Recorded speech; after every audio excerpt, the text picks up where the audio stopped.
Hi everyone, and when I say everyone I mean like maybe all two of you. This is going to be a video about the newly released SimSolutions Diamond DA20 Eclipse. It just came out a few days ago. I'm recording this on the 26th of August. It just came out there a few days ago as version 1.0, so it is brand new, I tell you, brand new. Yeah, you know this. Just looking for an elaborate way to waste time before I go to bed, so I'm gonna do a little bit of a review on this airplane. So I'm very excited for this. I haven't flown it yet, so I want to keep my thoughts for the actual flight itself. I've flown this airplane in real life for about 3 years now. I've got a considerable amount of time on this aircraft as well through my training and renting, and great airplane to fly. You know, flying it for 3 years, I've flown quite a few types now in real life. Types include Pipers and Cessnas, but I think when it comes to the DA20, it's got the nicest feel to it. I just want to make this sort of a review from someone who's been flying this airplane for a few years, and if this is an airplane that you guys are interested in getting down the road, and get a pilot's opinions on this add-on. It is version 1.0, as I said earlier, so it is going to have bugs, it's going to have issues, so don't worry about that too much. You know, a lot of the issues that they have in this airplane are already known to them, so it is going to come out in later updates, so just keep that in mind. They are working to make it even better, and I'm very excited for the other versions coming up. But it's a flyable model, looks nice. Haven't flown it yet, and we'll take a look at it and have a bit of fun. Really nice. As I was kind of scrolling there as I was going through, it's really nice. You know, they got this little placard here at some companies for the oil and the baffles. So the little placard right there corresponds to the baffles that be put in the inlets of the engine, and also there's a baffle that go here for cold weather operations.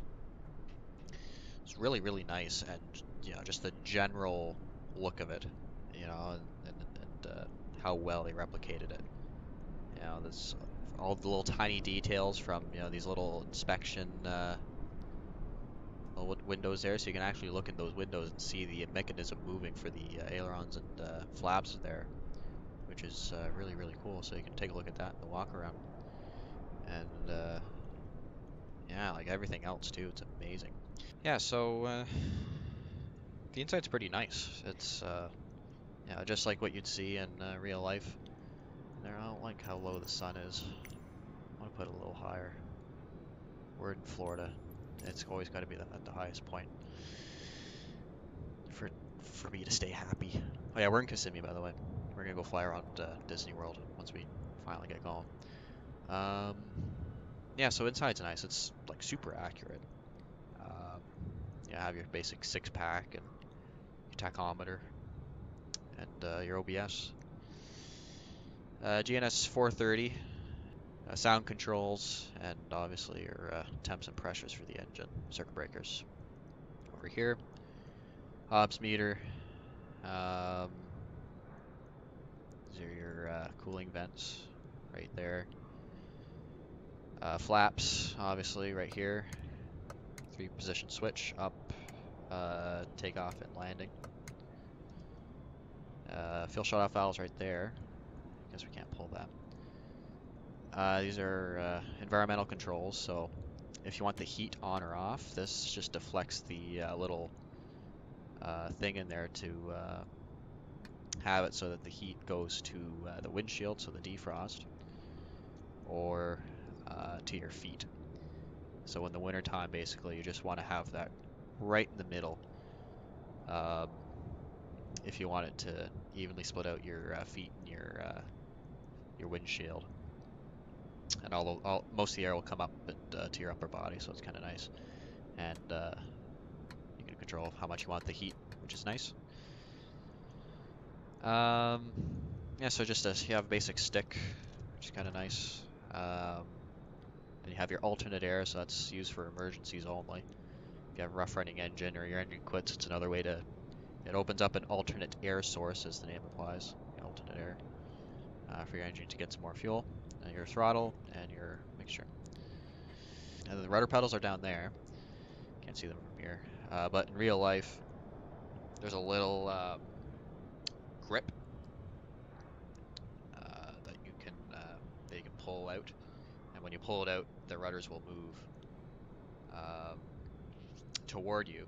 But if you pull it out and push forward with your feet, you're going to push the rudders forward. So you can pull them back or push them forward by tugging that little grip that would be there. And because the seats don't adjust in this airplane, like most other general aviation airplanes, the rudder pedals are the only adjustable thing for you. So, yeah, so basic light systems here, your mags, avionics, fuel pump, jet bat, so everything that you see in another, any regular airplane. That's GA. There's also fuel prime, so this is a little switch that you're going to find on, well, it's something you don't find a lot, but it's very similar in comparison to how you'd work the auxiliary fuel pump in like the Cessna 172, if you're familiar with that.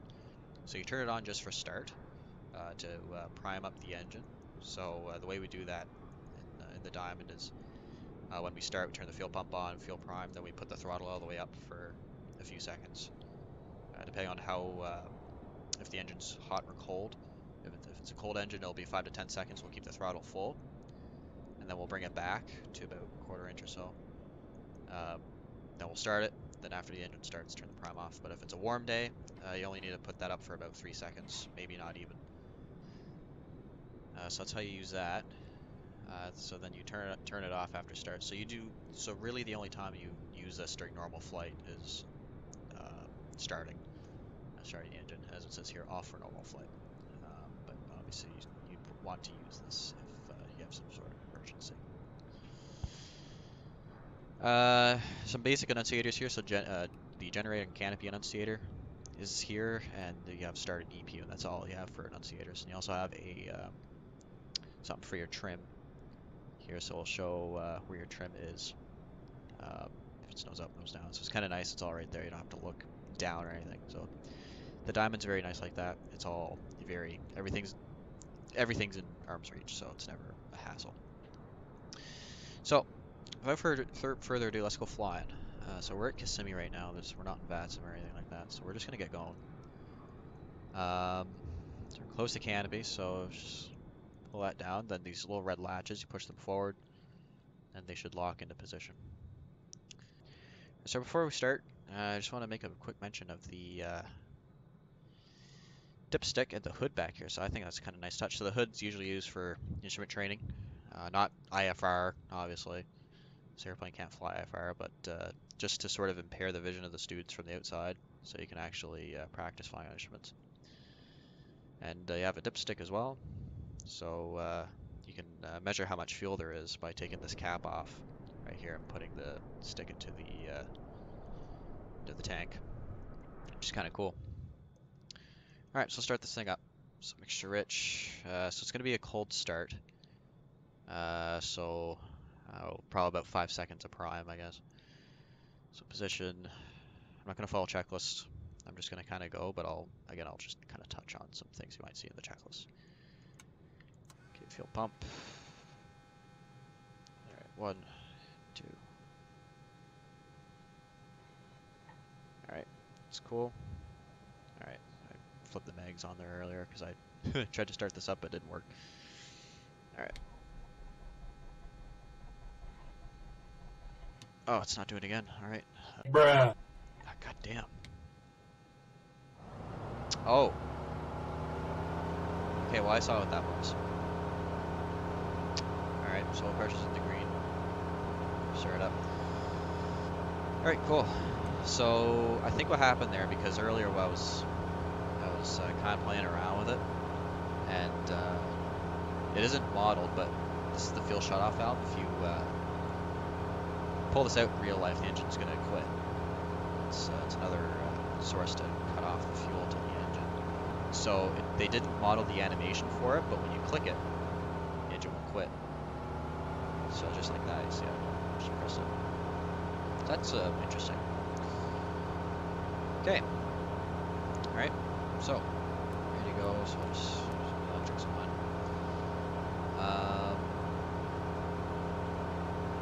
Music green. Got charge the amps. That's great. Okay. So we're gonna take off and go to Disney World. So I'm just gonna start taxiing right now. Okay. So first thing you do is test your brakes. Check right and left brake. There's no winds, so I'm just gonna go right. So I'll check your gyros as well. So right, left, center, rolling. Then left, right, rolling, center. Okay. Yeah, so what I can say is that this airplane taxis very, very nicely.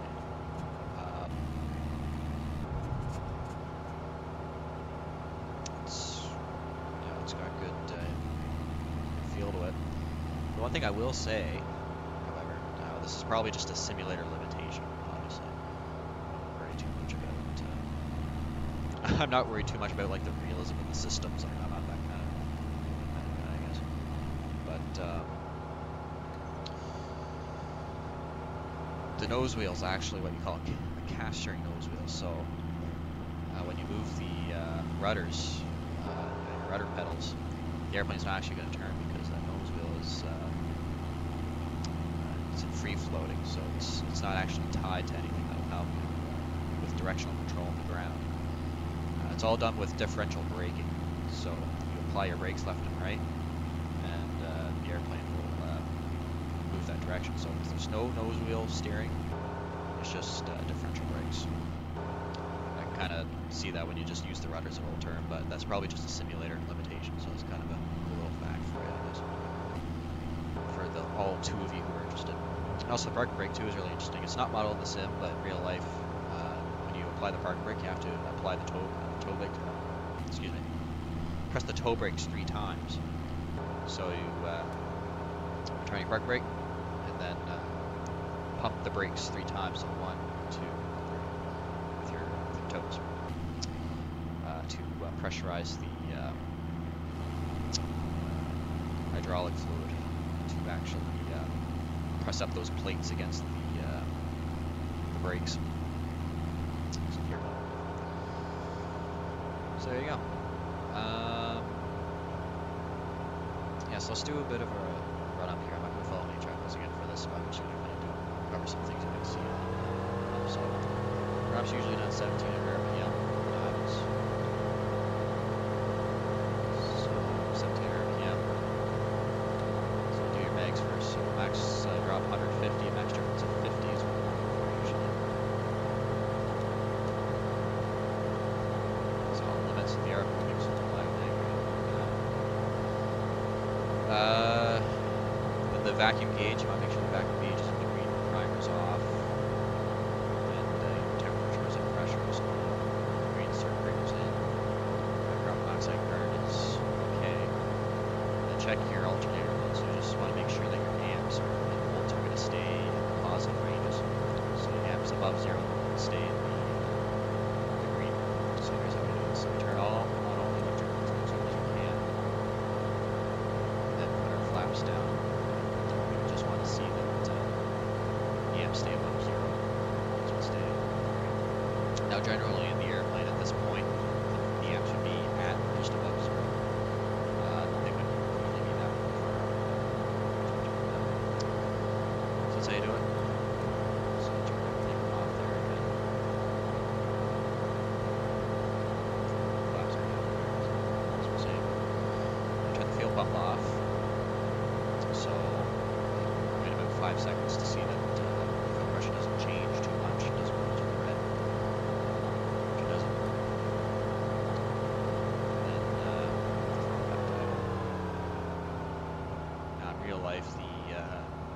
lot of the dynos, especially the ones that I trained on, are fixed to be idle at 1000 RPM.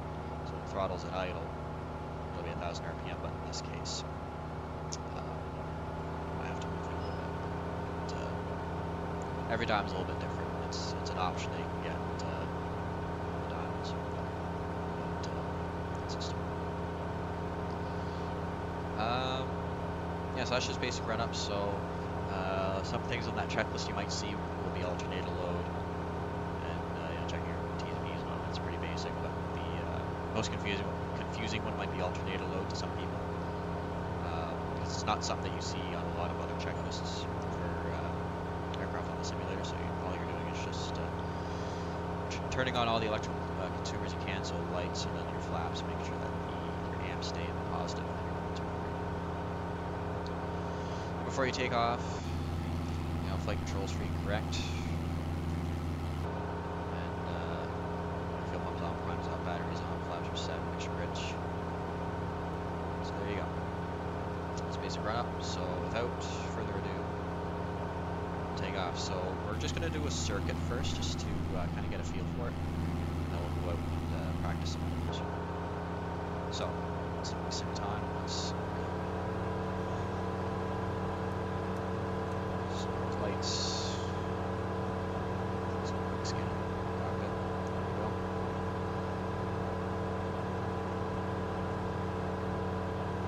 Alright, so once we line up, it's full power. And through 30 knots, we'll make sure our airspeed is alive. And then at 44 knots, we'll rotate. And we'll pitch for about 68 knots or so. Alright, do the first check. Take off. 1, 2, 3, throttle.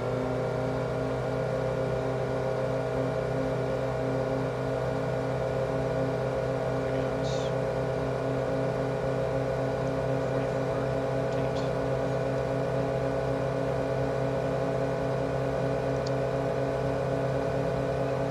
Horizon.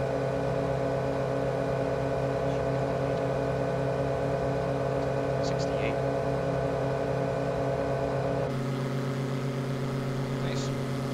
Feels good. Not too sensitive, not too wishy-washy either. Nice.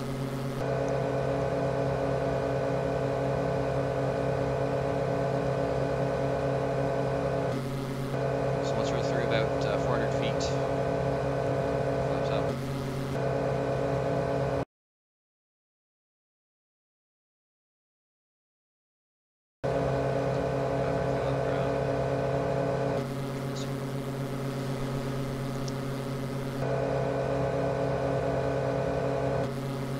Yeah, so it feels good so far. I like it.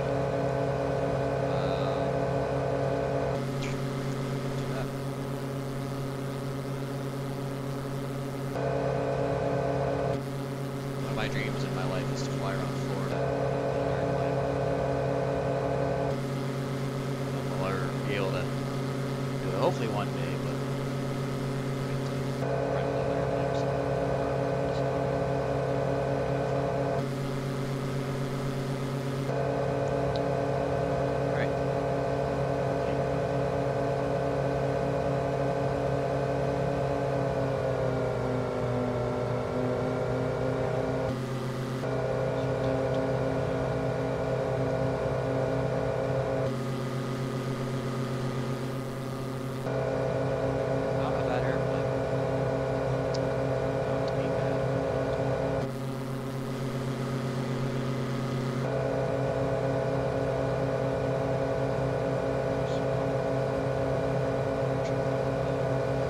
Okay, so hold it down when prime's off. Lights are on. Check that. Push rich. Alright. Just start setting up. Keep my altitude as a goal. Can't really do that. No, alright, so 100 knots. We'll put the flaps to take off. Throttle right back to idle the same way. So. Does not like to descend when you want it to. You know, this thing has an 11-to-1 glide ratio, so it's an amazing airplane for that. to approach at about 60 or so knots. There we go.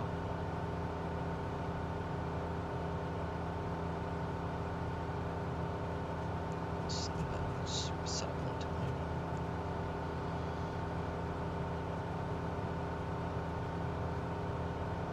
So in terms of the rate of descent, this feels about right. I'd say maybe when you're in a slip, flaps down, maybe about 1,000 feet a minute ish, maybe 15 at times. This might be real weather.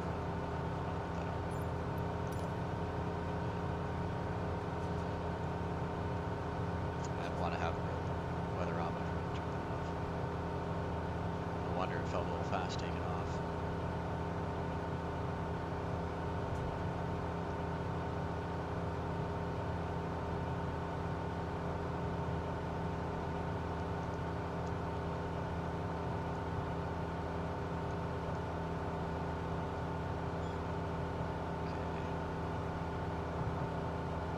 Touch. Flaps going to take off. Reset the trim. Start my rotation speed. Fire back up.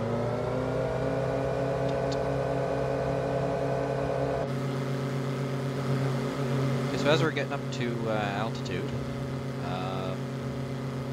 we're just coming up overhead. What's that one? Pop Century and Art of Animation Resort at Disney World. There is Disney Springs, also known as downtown Disney back a few years ago. Typhoon Lagoon Water Park. Which one's that one? God. I'm a big Disney guy, I should know this stuff. Anyway, that's Epcot. Favorite part, best part in my opinion. Don't argue with me, I'm right. And the Swan and Dolphin Resort, and Beach Club, and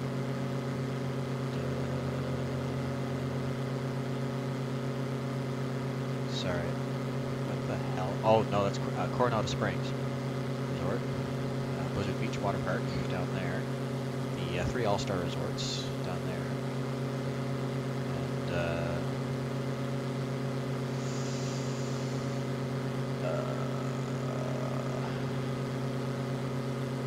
Animal Kingdom down there, Animal Kingdom's parking lot, and that's the 192 down there with lots of other resorts down the way. That's Highway 27 right over there as well. Goes all the way down to the Keys. It's amazing. All right. Anyway, so there's Magic Kingdom, temporary resort, Discovery Island, Fort Wilderness Campground, Wilderness Lodge.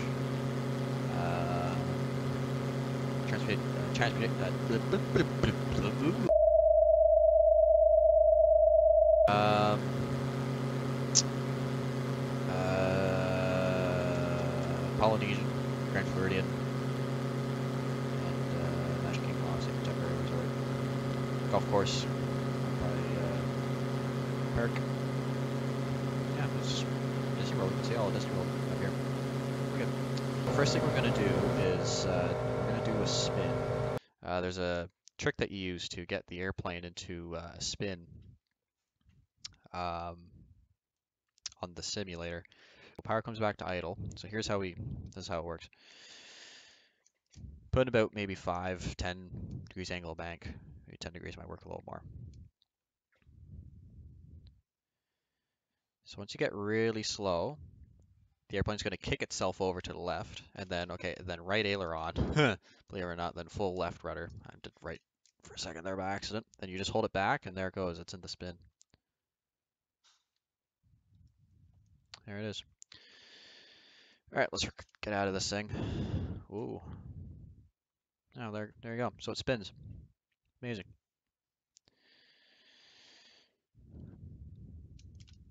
Cool. So we lost about 2,500 feet. Not too bad.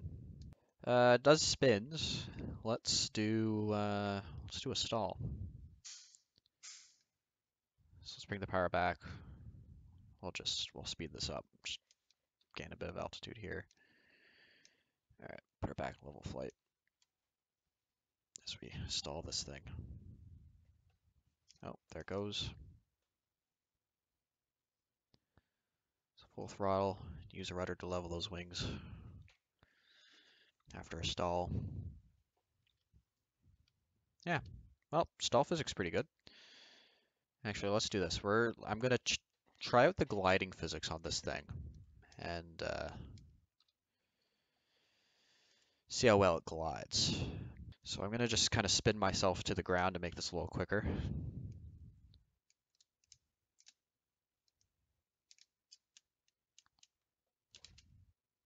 Oh, come on, buddy. There you go. So I'm gonna check out the gliding physics on this sucker. So I'm gonna bring the throttle back to idle, and I'm gonna bring her back to the best lift to drag ratio, aka the best glide speed. I'm gonna see how well she glides. So we want to see about 500 feet a minute in a descent. So 73 knots is best glide in this thing. We want to see about 500 feet a minute. That's what you'd find in the real airplane. Trim this out. Yeah, so I'm getting about 500 feet a minute. It's about 73 knots. So that's actually like accurate. Huh. Okay. Well, that's cool to actually try a forced approach and see if it behaves like it usually does in a real situation. Geez, I really didn't set myself too well for this, did I? That's fine. We gotta make do of it. So I'm gonna kind of modify this whole thing. I'm gonna do a 270, I guess. That should be enough. There's the Swan Dolphin Resort, Beach Club, and Epcot. Yay. I'll be going there soon, I hope, myself.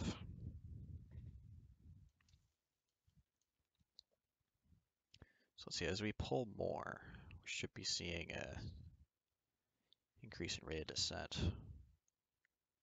Yeah, there it is. All right. All right, speed checks and speed checks. So again, this thing does not fall when you want it to, so you kind of have to dirty this thing up.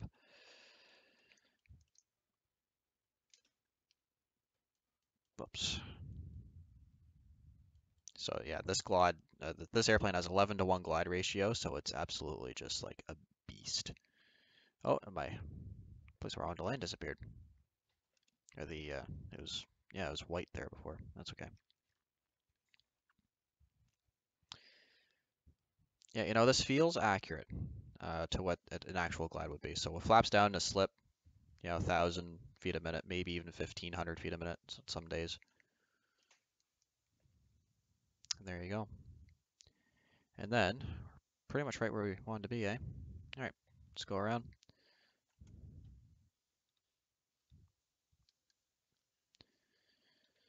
So that's the entrance to the Magic Kingdom there. Crazy, crazy lineups that you'd see there sometimes. Put the flaps up. All right, well let's go have a bit of fun flying around. I've pretty much done all the performance I really wanted to. Let's have a bit of fun around here, and then we'll go back to the airport.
Yeah, so as we make our way back into Kissimmee here, there's the airport. This add-on, I am quite satisfied with it right now. Um, this is, you know, performance-wise and aesthetic-wise, it is pretty damn accurate. Um, little bugs here and there, right?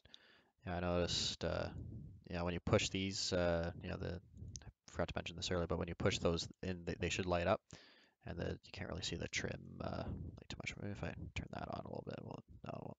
So, but that's okay though. Like it's not, it's flyable. Like it's little things like that, right? Like, CHT doesn't show up, but this little things. It's like, who cares, right? It's a flyable DA20 in Microsoft Flight Simulator, like an Eclipse. This is the very first Diamond Eclipse I've ever seen for any flight simulator that's actually like in depth and accurate. So, it's absolutely amazing. This thing, flight dynamics. When I was doing those the spins and the stalls and the forced approach, watching it perform, it is, it's pretty damn accurate. I don't notice anything too drastic with, um, what might not be accurate. It's, this is, as far as I'm concerned, you know, pretty damn perfect when it comes to performance. Climb performance is about what you'd expect. Glide performance, 500 feet a minute, 73 knots. Um, the way it recovers from spins and recovers from the stalls, it's all, amazing. Um, as I land here, there you go. Yeah, this airplane is just the guys at SimSolutions did oops, I try and make that spot. That'd be kind of nice. Um, yeah, the guys at SimSolutions did an amazing job with with this airplane. Hats off to them, and I give a shout out to every single person who worked on the project over there. It's and all the little bugs I pointed out. They're working on it, right? Don't get butthurt over it. Because they are working on it. It's uh, it's a work in progress.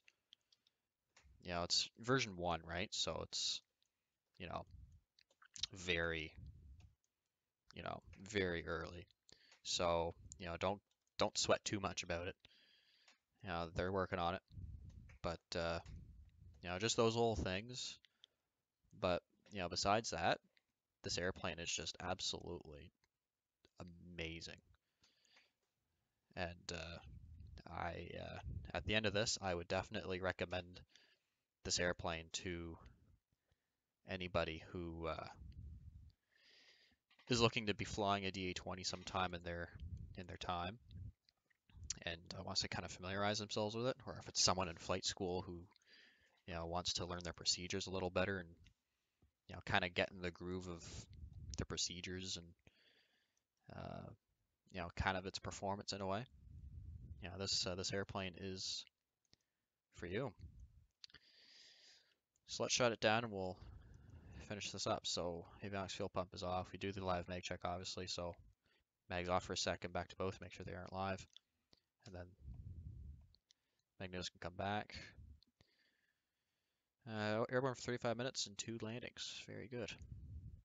I've got a lot more hours than it said there. I realized recently that I was still in dev mode, and it doesn't log flights when you're in dev mode. So there you go. That is the SimSolutions DA20 Eclipse. Anyway, that'll be it from me. I'd like to thank SimSolutions again for this amazing airplane and releasing it. And yeah, I totally recommend this. So if you guys want to go buy it, it's at Builds. I'll put the link down in the description if you're interested in buying it. And to all 2 of you who are probably going to be watching this video, thanks for thanks for watching. And I hope you found this review and sort of cool little things about the Diamond, um, cool little facts. I hope you found that interesting. All right, well, thanks for watching the review. And if you go by the DA20, enjoy yourselves.